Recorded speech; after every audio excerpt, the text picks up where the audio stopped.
नमस्कार बच्चों, आप सभी लोगों का बहुत बहुत स्वागत और अभिनंदन करता हूं आपके अपने यूट्यूब चैनल साइकोलॉजी वाले गुरुजी में। आप सभी को छोटी दिवाली और नरक चतुर्दशी की बहुत बहुत बधाई और ढेर सारी शुभकामनाएं। ये दिवाली आपके जीवन में ढेर सारी खुशियां और समृद्धि लेकर आएँ और आपके जीवन में जो भी आपका लक्ष्य है उसको आप प्राप्त करें और ऐसे ही जो है खुशहाल आप रहें।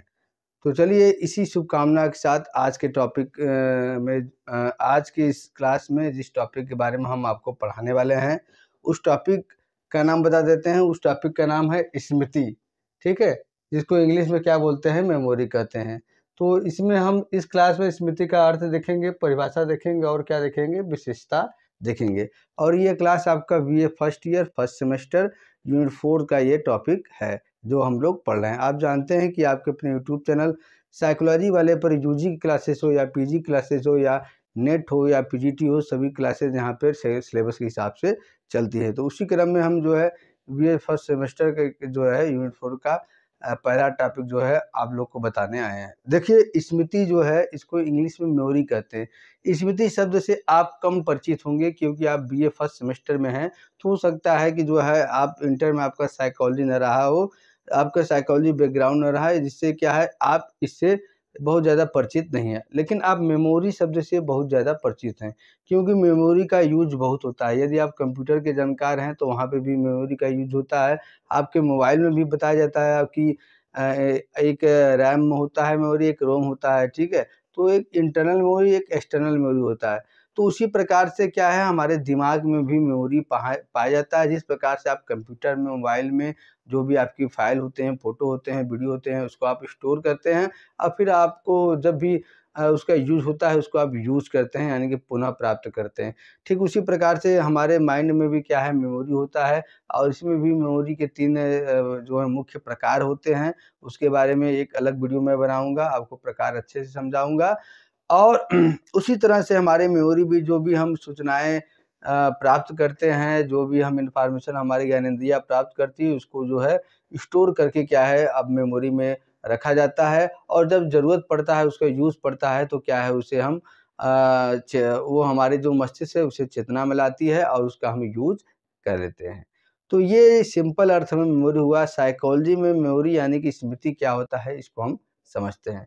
देखिए शब्द जो स्मृति है इसको अंग्रेजी में हम क्या कहते हैं, मेमोरी कहते हैं, ठीक है, मेमोरी कहते हैं। और इसकी उत्पत्ति किस शब्द से, लैटिन शब्द के मेमोरिया से हुई है, ठीक, लैटिन शब्द के मेमोरिया से हुई है। और मेमोरिया का क्या तात्पर्य है, मेमोरिया का तात्पर्य है लंबी याददाश्त, लंबे समय तक किसी चीज को याद रखने की क्षमता को ही लंबी याददाश्त हम कहते हैं। या व्यक्तिगत ऐतिहासिक लेखा, यानी कि आपका जीवन जब जितने भी साल के हुए हुए हैं और जितने भी मान लीजिए आप 25 साल के हैं तो 25 साल तक के जीवन में आपने का जो भी इतिहास रहा है, जो अभी सुखद दुखद अनुभव रहे हैं, जो भी सूचनाएं आप प्राप्त किए हैं उसका ऐतिहासिक लेखा से लिया जाता है, ठीक है। ये सभी कहाँ होता है, हमारे मेमोरी में स्टोर होता है। तो ये शाब्दिक अर्थ हुआ। स्मृति एक मानसिक प्रक्रिया है क्योंकि मस्तिष्क के द्वारा संपन्न होने वाली प्रक्रिया है, इसलिए इसको हम मानसिक प्रक्रिया बोलते हैं। और ये क्या करता है, समस्या का समाधान, किसी भी समस्या का समाधान प्राप्त करने में मदद करता है। तार्किक चिंतन यानी तर्क पर आधारित जो भी चिंतन होती है, विचार होती हैं, उसको करने में ये सहयोग करता है। कल्पना, किसी भी चीज़ का इमेजिनेशन, ठीक है, ये करने में मदद करता है। तथा निर्णय लेने में, किसी भी चीज़ से संबंधित जो निर्णय होता है उसको लेने में क्या है, मानसिक प्रक्रियाओं को आधार प्रदान करती है। क्यों करती है, ये सभी जो आपने समझा कि समस्या समाधान, तार्किक चिंतन, कल्पना तथा निर्णय आदि मानसिक प्रक्रियाओं का आधार क्यों करती है। देखिए किसी भी चीज़ से जुड़ी जो भी इंफॉर्मेशन हमारे पहले से हमें प्राप्त होती है वो कहाँ स्टोर होती है, हमारे मस्तिष्क मेमोरी में स्टोर होती है। तो जब हम किसी समस्या का समाधान करते हैं और उस समस्या से संबंधित कुछ चीज़ें हमारे मेमोरी में पहले से स्टोर है तो वो भी हमारे लिए एक बेस प्रदान करती है और उसी के आधार पर हम क्या है समस्या का समाधान करते हैं। तार्किक चिंतन, किसी भी विषय पे, किसी भी सब्जेक्ट पे, टॉपिक पे जब हम तर्क के आधारित चिंतन करते हैं या सोचते हैं, विचारते हैं तो हमारे मेमोरी में उससे संबंधित कहीं ना कहीं कुछ जो अनुभूतियाँ पहले से ही मौजूद होती हैं, तब हम तार्किक चिंतन करते हैं। कल्पना भी इसी तरह से करते हैं कि हमारे जैसे किसी भी चीज़ पे कल्पना हमको करना है, इमेजिनेशन करना हो, तो क्या है, कल्पना का जो आधार होता है, जो उससे संबंधित अनुभूतियाँ, सूचनाएँ होती हैं, वो हमारे मेमोरी में पहले से स्टोर होती हैं, जो इसको एक बेस प्रदान करती है। और किसी भी चीज़ से संबंधित फैसला लेना हो, निर्णय लेना हो, तो वो जो जिस चीज़ से संबंधित फैसला लेना हो, उससे संबंधित भी सूचनाएँ हमारे मेमोरी में पहले से ही स्टोर होती है। इस तब जाके हम क्या है, उस चीज़ से जुड़ी चीज़ों पे हम फैसला ले पाते हैं। कहने का मतलब ये है कि मेमोरी में आप जो भी ज्ञान इंद्रियाँ, यानी ज्ञानेंद्रियाँ, 5 ज्ञानेंद्रियाँ हैं, आँख, कान, नाक, जीवा, त्वचा, इनसे भी कोई भी इन्फॉर्मेशन आपके मस्तिष्क में जाता है, और मस्तिष्क में जाके स्टोर कहाँ होता है, तो मेमोरी में होता है, स्मृति में होता है। अब जब ज़रूरत पड़ता है तो क्या है, उसे हम पुनः प्राप्ति करते हैं, रिट्राइवल करते हैं। ठीक, यहाँ तक आपको बात क्लियर है? आगे बढ़ते हैं। इन मानसिक प्रक्रिया द्वारा व्यक्ति अपने पूर्व अनुभूतियों, यानी कि अपने पहले जो उसके साथ अच्छा, सुखद, दुखद घटनाएं हुई हैं, या जो सूचनाएं हुई हैं, पूर्व की अनुभूतियां या सीखी हुई बातों को वर्तमान चेतना में लाता है। मतलब ये अभी हमने बताया कि जब जरूरत पड़ता है तो इन सूचनाओं को या इन अनुभूतियों को हम अपने वर्तमान चेतना में लाते हैं और उसका यूज करते हैं, और साइकोलॉजी में इसी को रिट्राइवल या पुनः प्राप्ति बोला जाता है। देखिए, किसी विषय सामग्री को, यानी किसी भी विषय की सामग्री को सीखते समय स्नायु कोष को न्यूरॉन्स कहा जाता है, में संरचनात्मक परिवर्तन होता है। ठीक है, उनके संरचना में परिवर्तन होता है, क्योंकि जब भी हम किसी विषय सामग्री को सीख रहे हैं, ठीक है, मान लीजिए इस समय मैं आपको पढ़ा रहा हूँ, तो आप किस ज्ञान इंद्रिय के माध्यम से पढ़ रहे हैं?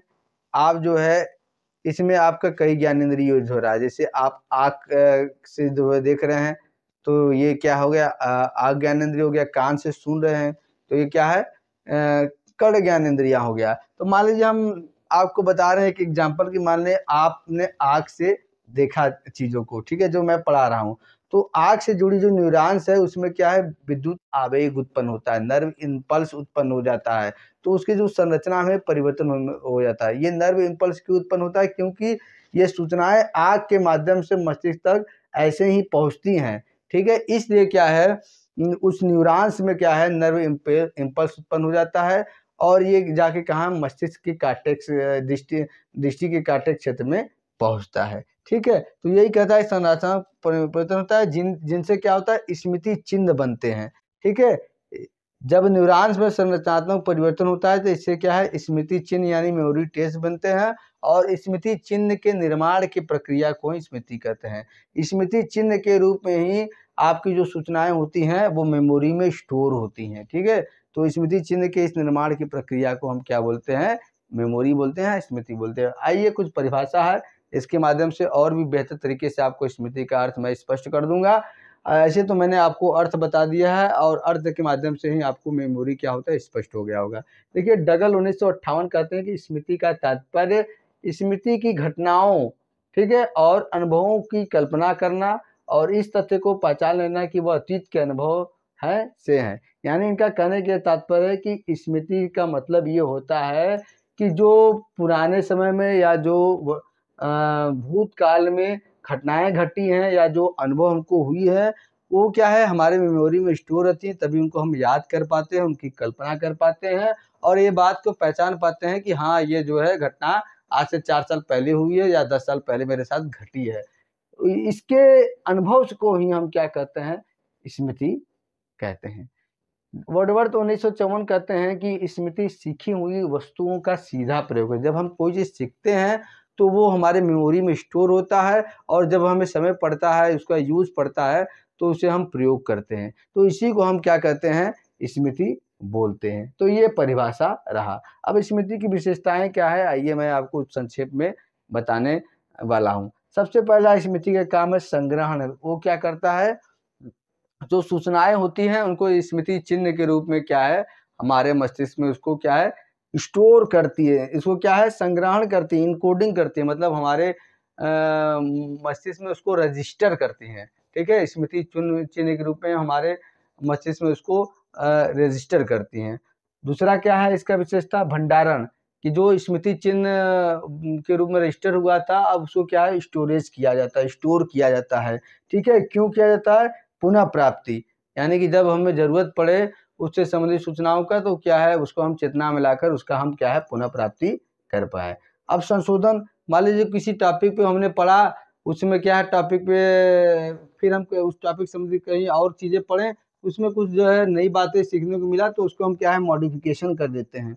तो ये भी स्मृति की विशेषताएं क्या है कि संशोधन भी समय समय पे होता रहता है। जिस तरह से मोबाइल में आपका ऐप होता है, उसको आप समय समय पे अपडेट करते रहते हैं, उसी तरह से जो मेमोरी होता है, मेमोरी में जो सूचनाएं होती है, उसको भी जैसे इंफॉर्मेशन से संबंधित आप प्राप्त करते हैं, वो मॉडिफिकेशन उसका होता रहता है। भूलना भी मस्तिष्क में होता है कि जब स्मृति चिन्ह दुर्बल हो जाते हैं, तो क्या है, उन सूचनाओं को हम भूल जाते हैं। जिन सूचनाओं का अभ्यास, जैसे आप कोई चीज़ याद कर रहे हैं, अगर उसका रिवीजन बार बार नहीं करेंगे, तो उससे संबंधित जो स्मृति चिन्ह हैं वो दुर्बल हो जाते हैं, जिससे हम सूचनाएं को भूल जाते हैं। ठीक है, छठवां क्या है, सीमाएं, लिमिट्स।